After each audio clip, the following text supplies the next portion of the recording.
Okay, so we're live again from North Idaho Shred Ahead. Hope you guys are liking this, and don't forget to hit the subscribe button and the like button, and tell other people about it. We need more subscribers. Also, something we don't mention very often, but at the bottom of some of the videos, we have a thing called Teespring, where we have shirts and coffee cups and oddball things that are selling. We don't make any profit off of it, to say so. But we do need to buy, I do need to get a new camera, because my stepdaughter will probably be moving out, taking all of her stuff with her. And so I'll need to get a nice Apple system to continue our ability to speak to you guys. So we discovered a few things after the video was over, started looking at Ted's boards, and found some irregularities in his setups and some concepts that Ted's went, whoa, I didn't think about that. So Ted's going to start talking now and introduce you to a little bit of what we started with and how this went. So we were messing with my other board. This is not my regular ride. This is my powder ride, Snow Snake. It's a Solomon. We figured, I thought they were the same size. They weren't. We ran a tape measure on them. This one's probably about 2 inches shorter than my regular ride. I had the binding setup is similar. The width of stance is similar, but in this binding, I had adjusted this binding and I had the bindings. What do you call it? It's the bottom plate. Your disc. The disc was set up longitudinally instead of across, and meaning to everybody that the holes are running fore and aft from nose to the tail.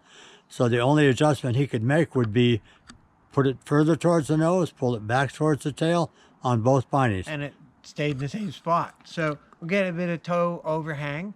So we got into the plate down underneath. Yeah, can you show them the plate now? Okay. And we turn the plates so that they are running heel to toe. Yeah. So the screws are actually running heel to toe in there, which allows you to do what? Well, it allowed me to move the binding forward and back.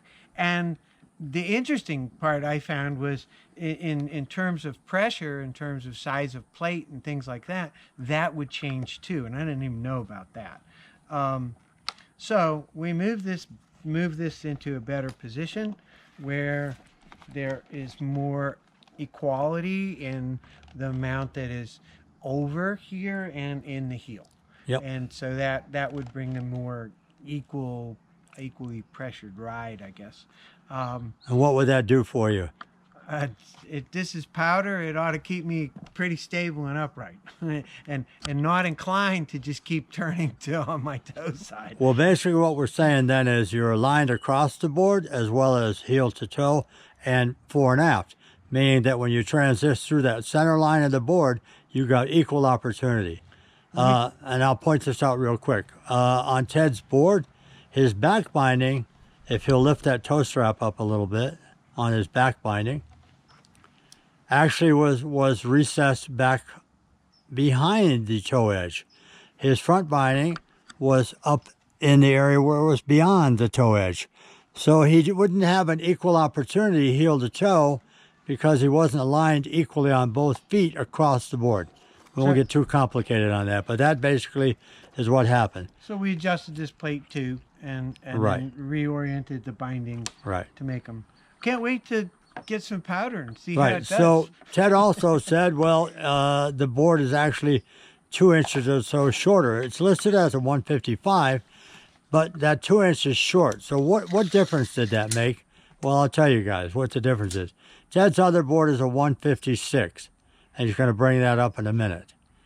But the real difference is the 155 only has 115 centimeters of effective edge.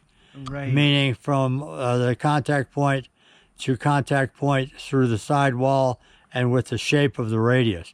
He has 115 centimeters. His 156 board has roughly 117 centimeters of effective edge. So they look the same. They have a different effective edge. They will ride slightly different. If his stance width or his separation between his two bindings was greatly different or wider. Let's say he's at 20 inches across now and he had 22 at his other. He doesn't, but all of those things would affect his ride. So what we're getting at in addition, so Ted, pull that boot out a second. This particular board here and these bindings Ted bought some time ago. And the one thing, if you'll put the lead foot high back down, Okay. you'll notice there is no high back adjustment on it whatsoever. Right. These go straight up. So they go straight up. Whatever lean the binding has in it is all he can do. He can't shut down the ankle. He can't open the ankle up anymore. He gets only what he gets. So the binding that he has on his new board is an upgrade of that with additional features and usability. So we'll stop there while Ted changes boards. We have a leash law out here in Idaho. So It's not necessarily a state law. Some places say it is, but some areas are very hard on other than that. you set an example when you teach. Right. So we'll move over here. The same binding. It's a Solomon binding that Ted has on his other. Everything is the same except for the fact that he has a high back adjustment lever on it. I got that one. And actually, Ted has that cranked in a little bit, which has shut down his ankle somewhat. And the reason for that is because he wants a little more toe edge when he comes across with the knees. And he got into the point where he felt it was working well for him. The reality is, and Avern mentioned it and stuff, having a high back and jacking it in too far, Ted move it in a little further, will shut the ankle down and limit the ankle opening. So when he crosses over to the heel, it may be very responsive, but he can't make this little change in the opening and closing of the ankle, which is important to overall ride and ability to move. The other thing that this binding has on it, it has a more adjustable ankle strap through the holes there, etc. The high back is stiffer on this particular setup. The foot pad is exactly the same, opens the same, and Ted has also equalized his foot in spatialness across the board just like he did with the other one. Yeah. So basically, and now he'll turn it around, turn the board around. Basically, if I stand on this board and I stand on my other board, it's about the same to my feel. The difference is only in the ankle.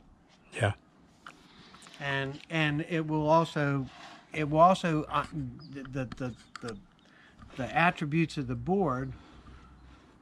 Then I can perform Right. to the attributes of the board, not. So what we ended up doing was we put the same distance from center to center of binding to center of binding that's on the other board.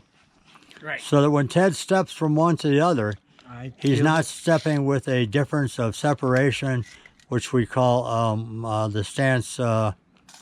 What do you call that again? We just keep a consistent 21-inch. Yeah, it's 21 inch. He has the same angles on his front foot and back foot that he has on his other board. Yep. So when he steps on it, everything's pretty much the same, except for the effective edge that he has more to use on this board.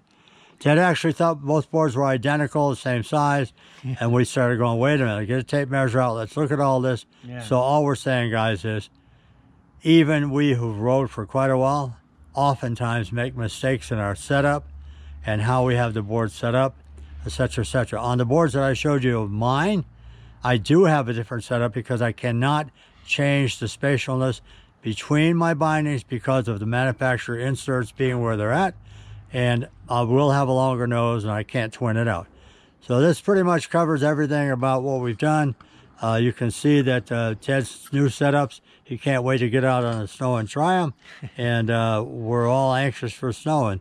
That's pretty much it from this end. Again, we want to say thank you to the guys out there who are responding with inputs about their suffering, some of the same trials and tribulations that we've had on boards, and that's enjoyable. The one thing I would ask everybody out there to do is go ahead and send us a video of your riding. Not for us to criticize, but if you're having difficulty, show us the thing that you're doing that shows that difficulty, and you can send that to us by going to my email, which is JIMICH_83873 @yahoo.com. And I know that you can take a video off of your phone or anything you've done, load it up and make it an attachment to that email. Let us look at it, see what we can come up with. That will also help us going forward with what we're going to do and how we're going to make videos for you guys. Because it's not for us, it's for you guys. And the more of you we can help, the greater day we're going to have every time we're out there.